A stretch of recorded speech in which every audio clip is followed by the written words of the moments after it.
Hello to all students, कैसे हैं आप सब। आज हम बेटा हमारे मोस्ट इम्पॉर्टेंट और एक्सपेक्टेड क्वेश्चंस जो हैं क्लास 11 के केमिस्ट्री के, उन क्वेश्चंस का चैप्टर नंबर 3 हम स्टार्ट कर रहे हैं। चैप्टर नंबर 3 हमारा है बेटा periodic classification of elements and periodicity in properties. तो इस चैप्टर में जितने भी हमारे इंपॉर्टेंट क्वेश्चन हैं जो बार बार अलग अलग स्कूल्स के एग्जाम्स में रिपीट हो रहे हैं, उन्हीं क्वेश्चंस के बारे में हमने आज डिस्कशन यहाँ पे करनी है। तो ये वाला चैप्टर भी हमारा दो पार्ट्स में रहेगा, पार्ट 1 और पार्ट 2 में। टोटल इस चैप्टर के 16 क्वेश्चन मैं यहाँ पे कवर करने वाला हूँ। तो पार्ट 1 में आपको पहले 8 क्वेश्चंस का सॉल्यूशन जो है वो मिलेगा।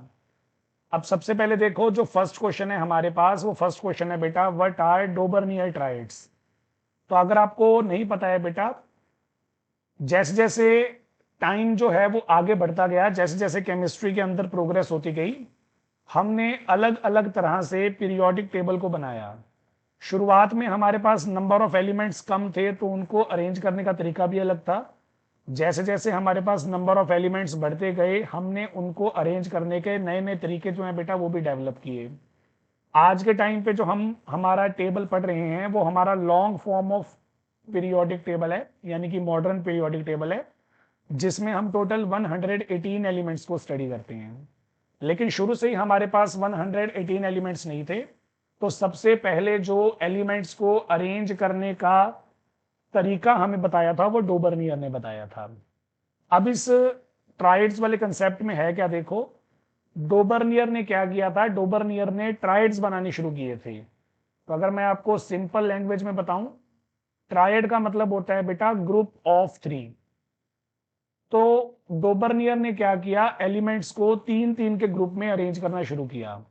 अब सपोज करो मैं एक पहला ट्राइड बना रहा हूं, ट्राइड 1। इसमें मैंने तीन एलिमेंट्स को कंसीडर करना है, ए, बी और सी।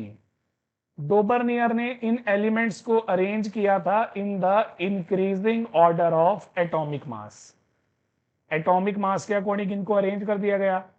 तो हमने ये देखा, जब हम हमारे एलिमेंट्स को increasing order of atomic mass के अकॉर्डिंग अरेंज करते हैं, तो पहले एलिमेंट का मास और तीसरे एलिमेंट का मास, इनका जो मास होता है, उनके मास का अगर हम एवरेज ले लेंगे तो फर्स्ट और थर्ड एलिमेंट के मास का एवरेज जो है वो सेकंड एलिमेंट के मास के इक्वल या उसके सिमिलर आना चाहिए। अगर ये कंडीशन सेटिस्फाई हो जाएगी तो हम उसे ट्राइड में इंक्लूड कर लेंगे। तो यही चीज मैंने यहां पे लिखी हुई है, देखो मेंशन भी हमने की हुई है। उन्होंने बोला Dobereiner arrange the similar element in group of 3। 3 का ग्रुप बनाया such that atomic weight of middle element, जो मिडल एलिमेंट का एटॉमिक वेट है, was approx the arithmetic mean of other two elements. Middle element का जो wait है वो mean आएगा बेटा पहले और तीसरे एलिमेंट का। ऐसे डोबर्नियर जो है वो तीन ट्राइड बना पाया, जैसे मैंने यहाँ पे मेंशन किया हुआ है, ट्राइड 1, ट्राइड 2, ट्राइड 3। जो पहला ट्राइड है बेटा हमारे पास, वो बना था लिथियम सोडियम पोटेशियम का। तो अगर आप चेक करोगे, देखो पहले वाले का वेट 7 है, तीसरे वाले का वेट 39 है। तो बीच वाले का वेट आना चाहिए 7 और 39 का एवरेज।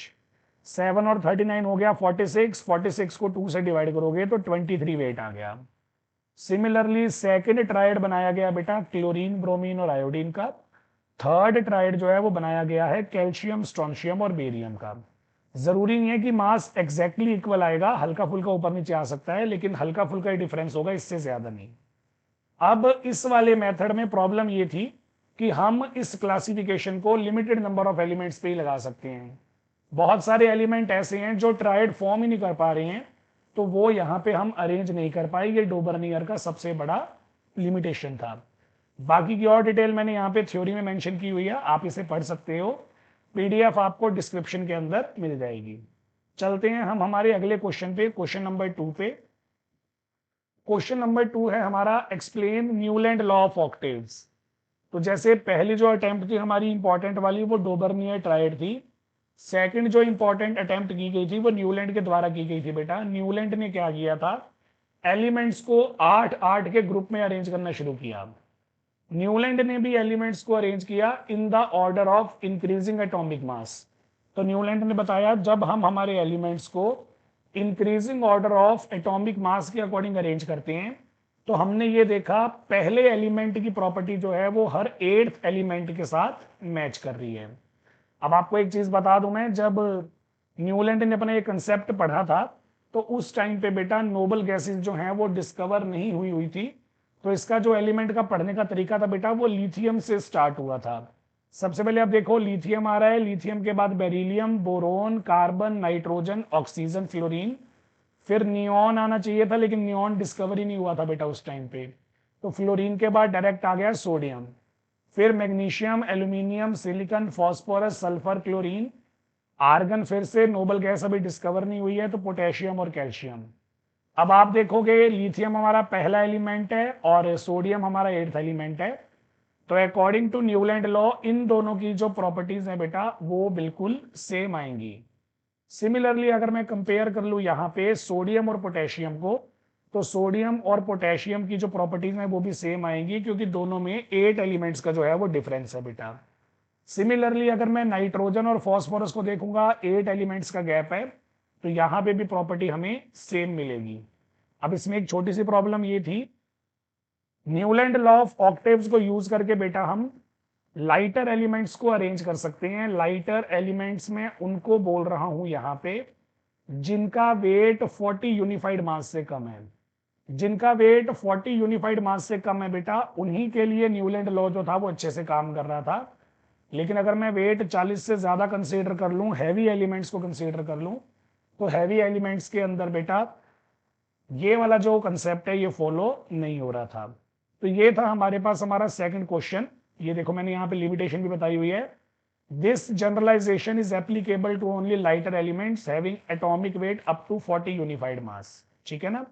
और जैसे ही नोबल गैस डिस्कवर हुई, नोबल गैस डिस्कवर होने के बाद पहले एलिमेंट की प्रॉपर्टी 8th वाले के साथ मैच नहीं हो रही थी। तो ये हमारे पास हमारी कुछ लिमिटेशन है बेटा। हम चलते हैं हमारे अगले क्वेश्चन पे। नेक्स्ट क्वेश्चन है हमारा question number 3। Write the name of elements predicted by Mendeleev periodic table. तो ये जो मेंडलीव पीरियोडिक टेबल है बेटा ये भी हमारा पुराने टाइम का ही पीरियोडिक टेबल है। और अगर मैं बात करूं डोबरनियर की, न्यूलैंड की और मेंडलीव की, तो तीनों में से, तीनों पुराने टेबल्स में से ये सबसे एडवांस माना जाता है। अब इसने जब अपना टेबल बनाया था बेटा इसने ग्रुप्स और पीरियड्स के बारे में हमें जानकारी दी। हम हमारे एलिमेंट्स को ग्रुप्स और पीरियड्स में भी अरेंज कर सकते हैं। तो उस टाइम मेंडलीव ने क्या किया था, जब वो अपने एलिमेंट्स को अरेंज कर रहा था in the increasing order of atomic mass, तो उसने कुछ एलिमेंट्स के लिए खाली जगह जो है वो छोड़ दी थी। तो इस क्वेश्चन में हमें यही बताना है कि मेंडलीव ने किन किन एलिमेंट्स को प्रेडिक्ट करने के लिए जगह जो है वो छोड़ी थी। तो मेनली यहाँ पे 3 एलिमेंट आते हैं बेटा जिनके लिए उसने जगह छोड़ी थी। एक होता है हमारे पास एका एल्यूमिनियम। एका का मतलब है यहाँ पे सिमिलर टू एल्यूमिनियम। और दूसरा है हमारे पास एका सिलिकन। दूसरा जो है बेटा वो है एका सिलिकन। एका एल्यूमिनियम जो था एल्यूमिनियम के जैसा, वो हमें बाद में जाके मिला गैलियम के नेम से। एका सिलिकन जो था, जो सिलिकन के सिमिलर है, वो हमें बाद में जाके मिला जर्मेनियम के नेम से।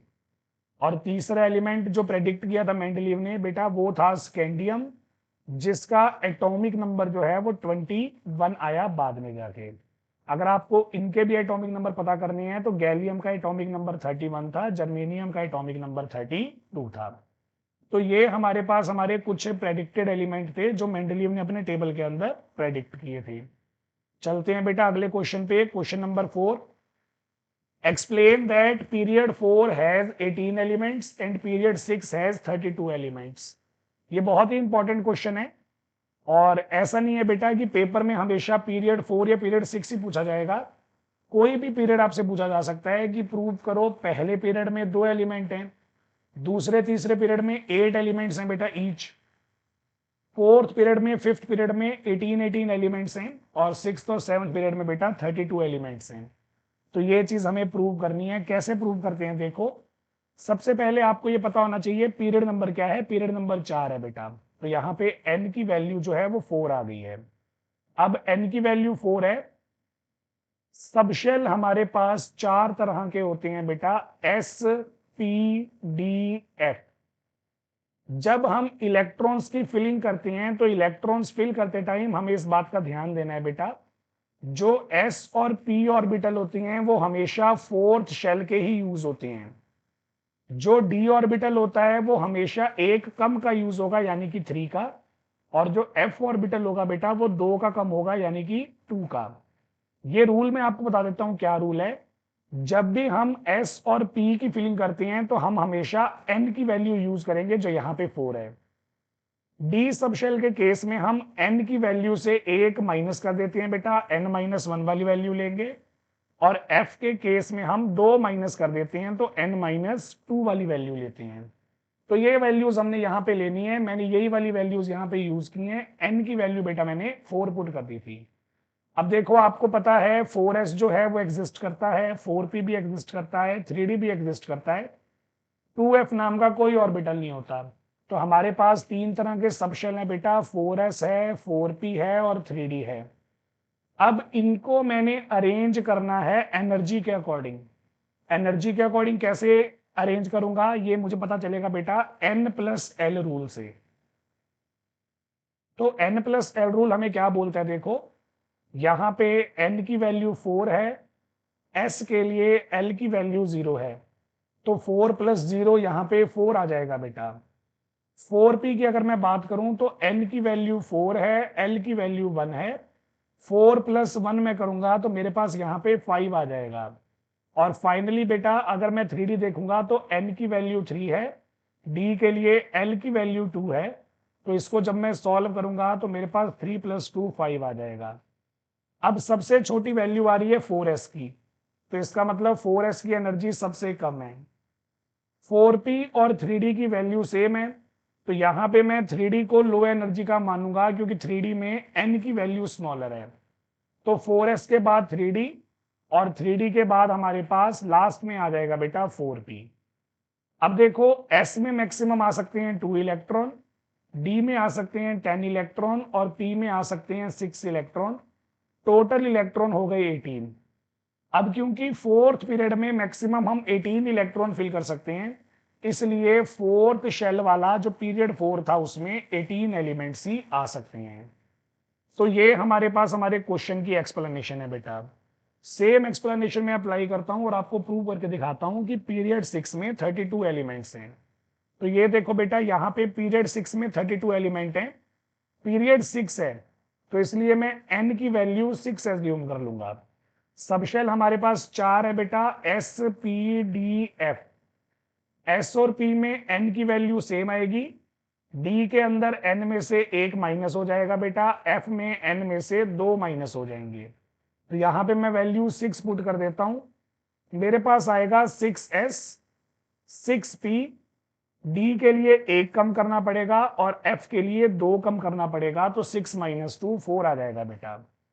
अब ये 4 सबशेल हैं, इन चारों को मैंने एनर्जी के अकॉर्डिंग लगाना है, अकॉर्डिंग टू n+l रूल। तो ये देखो यहां पे आएगा n का वैल्यू 6, s का वैल्यू 0, 6 और 1, 5 और 2, 4 और 3। तो यहाँ पे इसकी वैल्यू आ गई 6, 7, 7 और 7। अब इन चारों में से सबसे छोटी वैल्यू है बेटा 6s की, उसके बाद आएगा 4f, क्योंकि शेल नंबर सबसे छोटा है। ये वैल्यू तीनों सेम है तो हम शेल नंबर देखेंगे। 4f के बाद आएगा बेटा 5d और 5d के बाद आएगा 6p। तो ये हमारे पास हमारा ऑर्डर है। s के अंदर आ सकते हैं बेटा 2 इलेक्ट्रॉन, f के अंदर 14, d के अंदर 10 और p के अंदर 6। ऐड करोगे तो टोटल हो जाएंगे 32 इलेक्ट्रॉन।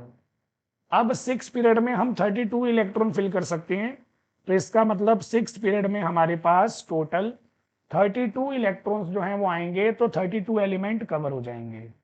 तो बेटा ये था हमारा क्वेश्चन। ऐसे कोई भी पीरियड आ सकता है, पीरियड नंबर चेंज होगा तो सिर्फ n की वैल्यू चेंज होगी बेटा, मेथड सेम रहेगा। इन दोनों एग्जाम्पल से आप मेथड जो है वो अच्छे से कर सकते हो। अब हम चलते हैं हमारे अगले क्वेश्चन पे। अगला क्वेश्चन है हमारा 5th question. What does the group and period of modern periodic table represent? जो हमारे पास हमारा मॉडर्न पीरियोडिक टेबल है उसमें ग्रुप और पीरियड्स क्या रिप्रेजेंट करते हैं बेटा। देखो सबसे पहले मैं बता दूं, हमारे मॉडर्न पीरियोडिक टेबल में टोटल ग्रुप हैं 18 और टोटल पीरियड्स हैं 7। ग्रुप्स को आप पढ़ते हो बेटा वर्टिकली। वर्टिकली से मेरा मतलब है टॉप टू बॉटम। पीरियड्स को हम पढ़ते हैं बेटा हॉरिजॉन्टली, और हॉरिजॉन्टली से मेरा मतलब है यहां पे लेफ्ट टू राइट। ठीक है, तो ग्रुप्स को हम पढ़ रहे हैं वर्टिकली और पीरियड को हम पढ़ रहे हैं बेटा हॉरिजॉन्टली। अब ये देखो एक बहुत ही इंपॉर्टेंट कंसेप्ट है, ग्रुप्स और पीरियड से हमें पता क्या चलता है। तो सबसे पहले देखो बेटा, ग्रुप्स जो होते हैं हमारे, वो हमें बताते हैं total number of valence electrons present in an element. तो बेटा एक ग्रुप नंबर हमें यह बता देगा कि जो हमारे पास हमारा एलिमेंट है, उस एलिमेंट के पास कितने वैलेंस इलेक्ट्रॉन जो हैं वो प्रेजेंट हैं। फॉर एग्जाम्पल, अगर कोई एलिमेंट ग्रुप 1 का है तो उसके पास टोटल वैलेंस इलेक्ट्रॉन 1 होंगे। ग्रुप 2 का है तो टोटल वैलेंस इलेक्ट्रॉन 2 होंगे। ग्रुप 13 का है तो टोटल वैलेंस इलेक्ट्रॉन 3 होंगे बेटा, -10 करना पड़ेगा। ग्रुप 14 का होगा तो 4, 10 माइनस करके। ग्रुप 15 का होगा तो 5 एंड सो ऑन चलता रहेगा। तो अगर आपने किसी भी एटम के अंदर, किसी भी एलिमेंट के अंदर वैलेंस इलेक्ट्रॉन पहचानने हैं, जानने हैं, थोड़ी सी पंजाबी निकल गई सॉरी, तो यहाँ पे अपने पास ग्रुप जो है वो हेल्प करेगा। सेम अपने पास आएगा बेटा पीरियड का केस। अब पीरियड के लिए हमें क्या पता चलेगा? पीरियड हमें बताता है maximum number of shells contained by atom. एक एटम के पास टोटल कितने मैक्सिमम शेल हैं, या आप ये भी बोल सकते हो पीरियड हमें बताता है about outer shell of an atom. जो हमारे पास हमारा एटम है उसका आउटर शेल कौन सा है। फॉर एग्जाम्पल कैल्शियम है, कैल्शियम के लिए पीरियड बेटा हमारे पास आता है 4। तो इसका मतलब कैल्शियम का जो आउटर शेल है वो कौन सा है बेटा, 4th शेल आउटर शेल है। तो ये हमारे पास हमारा यूज है ग्रुप्स और पीरियड का। ऐसे हम आइडिया लगा सकते हैं बेटा ग्रुप्स और पीरियड के बारे में। तो देखो बेटा नेक्स्ट क्वेश्चन है हमारा क्वेश्चन नंबर 6। क्वेश्चन नंबर 6 है हमारे पास, what do you understand by isoelectronic species. Name the species that will be isoelectronic with each of the following atoms और आयंस। तो बेटा सबसे पहले हमें ये बताना है इस क्वेश्चन में आइसो इलेक्ट्रॉनिक स्पीशीज होती क्या है, और फिर हमें कुछ नीचे एग्जांपल्स दिए गए हैं एटम्स और आयंस के, तो हमें ये बताना है कि उनसे मिलती जुलती आइसो इलेक्ट्रॉनिक स्पीशीज कौन सी हैं। तो बेटा देखो नाम से ही पता चल रहा है iso plus electrons. Iso electronic को मैंने अगर ब्रेक किया तो दो वर्ड बन रहे हैं आइसो प्लस इलेक्ट्रॉन्स। आइसो का मतलब होता है बेटा सेम, और इलेक्ट्रॉन्स तो आपको पता ही है, तो यहां पे इसका मीनिंग हो जाएगा सेम नंबर ऑफ इलेक्ट्रॉन। तो बेटा ऐसी स्पीशीज जिनमें नंबर ऑफ इलेक्ट्रॉन सेम होते हैं उन्हें हम आइसो इलेक्ट्रॉनिक बोलते हैं। अब हमें ऐसी ही स्पीशीज बतानी है एफ नेगेटिव के लिए। बेटा फ्लोरीन के पास 9 इलेक्ट्रॉन होते हैं, एक उसने गेन भी किया हुआ है, एफ नेगेटिव है, तो टोटल हो गए 10। तो एफ नेगेटिव के साथ आइसो इलेक्ट्रॉनिक कौन होगा, जिसके पास 10 इलेक्ट्रॉन होंगे। अब ये तो हमारा नियॉन भी हो सकता है, 10 इलेक्ट्रॉन है। सोडियम भी हो सकता है पॉजिटिव फॉर्म में, Na पॉजिटिव। मैग्नीशियम भी हो सकता है, एल्यूमिनियम भी हो सकता है, एंड सो ऑन, लिस्ट लंबी रहेगी बेटा। हमें तो कोई एक ही बताना था, मैंने आपको 2-3 बता दिए। नेक्स्ट बेटा आर्गन है, आर्गन के पास 18 इलेक्ट्रॉन है। देखो अब आर्गन के पास 18 इलेक्ट्रॉन है तो दूसरे वाले के पास भी 18 होने चाहिए। तो हमने यहां पे ले लिया S2 नेगेटिव यानी कि सल्फाइड आयन। सल्फर के पास खुद के पास 16 इलेक्ट्रॉन्स होते हैं बेटा, दो उसने गेन कर रखे हैं तो वहां पे 18 हो जाएंगे। सिमिलरली क्लोराइड आयन देखो, क्लोरीन के पास 17 है, एक गेन कर लिया। पोटेशियम के पास 19 थे बेटा, एक लूज कर दिया, तो के पॉजिटिव भी आइसो इलेक्ट्रॉनिक होगा। सेम एग्जांपल्स आप मैग्नीशियम और रुबीडियम के लिए भी देख सकते हो, मैंने आपको कंसेप्ट जो है वो समझा दिया है, तो आप उसी के अकॉर्डिंग इसको देख सकते हो। इसको मैं ज्यादा एक्सप्लेन नहीं कर रहा हूँ, वीडियो ज्यादा लंबी हो जाएगी। हम चलते हैं हमारे अगले क्वेश्चन पे बेटा। नेक्स्ट क्वेश्चन है हमारे पास हमारा क्वेश्चन नंबर 7। बहुत अच्छा क्वेश्चन है, बहुत इंपॉर्टेंट क्वेश्चन भी है, बेसिक्स को कवर करता है बेटा। तो यहाँ पे हमने बताना है कैटायंस का साइज जो है वो छोटा क्यों होता है और एनायंस का साइज बड़ा क्यों होता है अपने पेरेंट एटम से। सपोज करो हमारे पास कोई एटम है यहाँ पे X, अगर मैं उसका कैटायन बना दूंगा तो X पॉजिटिव और अगर एनायन बना दूंगा तो X नेगेटिव। तो हमें ये बताना है कैटायन जो है वो छोटे साइज का क्यों है और एनायन जो है वो बड़े साइज का क्यों है। इसको एक बड़े अच्छे तरीके से मैं समझा सकता हूं। देखो, सबसे पहले आप मान के चलो जो X एटम है हमारे पास, उसके पास 10 प्रोटॉन्स हैं और 10 ही इलेक्ट्रॉन्स हैं। तो ऑन एवरेज अगर मैं बात करूं, एक इलेक्ट्रॉन की अट्रैक्शन एक प्रोटॉन के पास अवेलेबल है बेटा। जैसे ही मैं उसे कैटायन बना दूंगा तो यहाँ पे इलेक्ट्रॉन्स हो जाएंगे कम, 9 हो जाएंगे, और प्रोटॉन्स अभी भी ज्यादा ही है बेटा, 10 हो जाएंगे। तो अब आप देखोगे हमारे पास प्रोटॉन ज्यादा हैं, इलेक्ट्रॉन कम हैं। तो इसका मतलब ये हुआ प्रोटॉन ज्यादा होने की वजह से न्यूक्लियर चार्ज इंक्रीज हो जाएगा, और जब न्यूक्लियर चार्ज इंक्रीज होता है बेटा तो साइज हमारे पास डिक्रीज हो जाता है। प्रोटॉन्स जो हैं वो ज्यादा हो गए कैटायन में, इलेक्ट्रॉन कम हो गए, जिससे न्यूक्लियर चार्ज बढ़ेगा और न्यूक्लियर चार्ज बढ़ने से साइज डिक्रीज हो जाएगा। सेम बात अगर मैं एनायंस के लिए बोलूं, एनायन में इलेक्ट्रॉन गेन कर लिया गया बेटा। पहले तो हमारे पास 10 और 10 बराबर थे, गेन करने के बाद अब इसके पास 11 इलेक्ट्रॉन्स हो गए हैं और प्रोटॉन्स अभी भी 10 ही हैं। तो इसका मतलब इलेक्ट्रॉन्स हो गए हैं ज्यादा और प्रोटॉन्स हो गए हैं कम। प्रोटॉन्स कम हो गए हैं बेटा, इससे क्या होगा, न्यूक्लियर चार्ज डिक्रीज हो जाएगा। जब न्यूक्लियर चार्ज डिक्रीज होगा तो इसका मतलब वहां पे साइज इंक्रीज हो जाएगा, क्योंकि अब इलेक्ट्रॉन जो है वो स्ट्रांगली अट्रैक्ट नहीं है न्यूक्लियस से, वो थोड़ा सा दूर जाएंगे बेटा, और दूर जाने से क्या होगा, साइज जो होगा वो इंक्रीज हो जाएगा। तो अगर मैं एक ही लाइन में आंसर दूं तो एक लाइन में आंसर ये बनता है, कैटायन बनाने पे न्यूक्लियर चार्ज इंक्रीज हो जाता है और एनायन बनाने पे न्यूक्लियर चार्ज डिक्रीज हो जाता है बेटा, जिससे साइज का इफेक्ट आपको पड़ता है। ज्यादा और इंफॉर्मेशन के लिए आप थ्योरी पढ़ सकते हैं, नीचे मैंने थ्योरी मेंशन की हुई है बेटा। हम चलते हैं हमारे नेक्स्ट क्वेश्चन पे। पार्ट 1 का ये लास्ट क्वेश्चन रहेगा बेटा, और ये भी बहुत इंपॉर्टेंट क्वेश्चन है क्योंकि आयनाइजेशन एंथैल्पी के एक्सेप्शंस हैं। हमें बोला गया सेकंड पीरियड जो है हमारे पास, उनमें आयनाइजेशन एंथैल्पीज का जो ऑर्डर होता है वो ऑर्डर हमें बताया हुआ है। लिथियम की वैल्यू सबसे कम है, फॉलोड बाय बोरोन, फिर आएगा बेरिलियम, फिर बेटा कार्बन, ऑक्सीजन, नाइट्रोजन, फ्लोरीन, और सबसे लास्ट में जो है वो हमारे पास नियॉन आ रहा है। तो ये ऑर्डर हमें दिया हुआ है, हमें इस ऑर्डर के अकॉर्डिंग एक्सप्लेन करना है बेरिलियम की वैल्यू जो है वो बोरोन से ज्यादा क्यों आई, ऑक्सीजन की जो वैल्यू है वो नाइट्रोजन और फ्लोरीन से लोअर क्यों आई है बेटा, ये भी हमें एक्सप्लेन करना है। तो सबसे पहले देखो फर्स्ट पार्ट को। फर्स्ट पार्ट में हमारे पास है यहाँ पे बेरिलियम और बोरॉन। बेरिलियम बेटा एटॉमिक नंबर 4 है, तो यहाँ पे आएगा 1s2 2s2 electronic configuration. Boron हमारे पास एटॉमिक नंबर 5 है, तो इसकी कॉन्फ़िगरेशन आएगी 1s2 2s2 2p1। अब बेरिलियम के पास जो इलेक्ट्रॉन है वो s ऑर्बिटल में है बेटा, और बोरोन के पास जो इलेक्ट्रॉन है वो p ऑर्बिटल में है। आपको पता होना चाहिए s ऑर्बिटल जो है उसका पेनिट्रेशन इफेक्ट जो है वो ज्यादा है as compare to p orbital. s का पेनिट्रेशन इफेक्ट ज्यादा है, उससे क्या होगा बेटा, जिसका पेनिट्रेशन इफेक्ट ज्यादा होता है वो न्यूक्लियस के पास रहता है। जो जितना न्यूक्लियस के पास रहेगा उससे उतनी ज्यादा अट्रैक्शन मिलेगी न्यूक्लियस से, और जितनी ज्यादा अट्रैक्शन मिलेगी बेटा उसका आयनाइजेशन एंथैल्पी का वैल्यू उतना ज्यादा हाई आएगा, क्योंकि इलेक्ट्रॉन निकालने के लिए एनर्जी ज्यादा देनी पड़ेगी।